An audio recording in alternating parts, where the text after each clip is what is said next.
chers frères, je vais vous répondre de façon succincte. Parce qu'on connaît tous ces paramètres, tous ces données.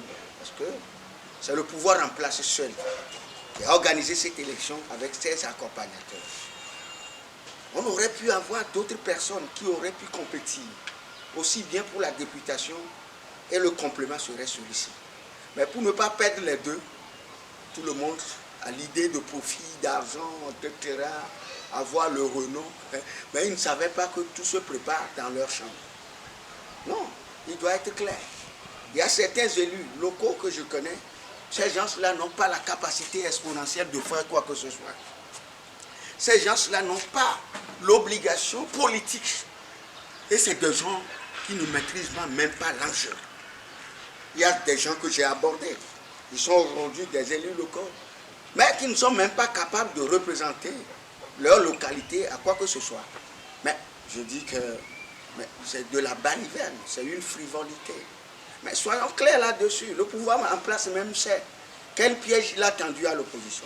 Mais d'autant plus qu'ils ont boycotté l'exécutif, qui est le pouvoir majeur, le pouvoir décisionnel, et que le RPT seul, UNIR et RPT seul sont là-bas. C'est tout à fait normal de boycotter ceci pour que le monde entier sache que c'est eux qui continuent toujours à nous diriger. Mais pourquoi nous devons avoir la volonté de le dire? Je ne conteste pas les gens d'UNIR. C'est leur jeu politique. C'est leur déshydratat. Ils croient qu'avec ça, là, ça peut marcher. Mais aucun bailleur, aucun investisseur n'aura jamais la confiance d'investir son argent de façon mastodonte et arranger quoi que ce soit ici comme satisfaction pour les citoyens.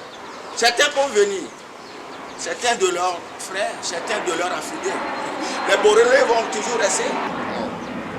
Certains comme les Borolais qui ont fait beaucoup de fortune dans notre port.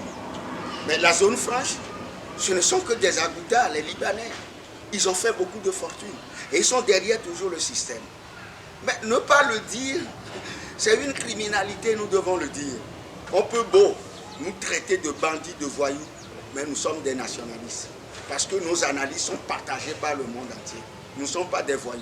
Nous sommes des témoins fichérés, les tenants et aboutissants. Mais depuis 1990, moi j'ai fait la carte de troisième, je commençais à écrire aux presses privées, tout ça là, en ce temps-là.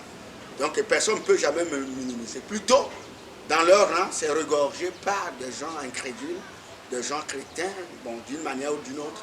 Il suffit d'avoir cette volonté de les accompagner et c'est ce que nous avons comme résultat aujourd'hui.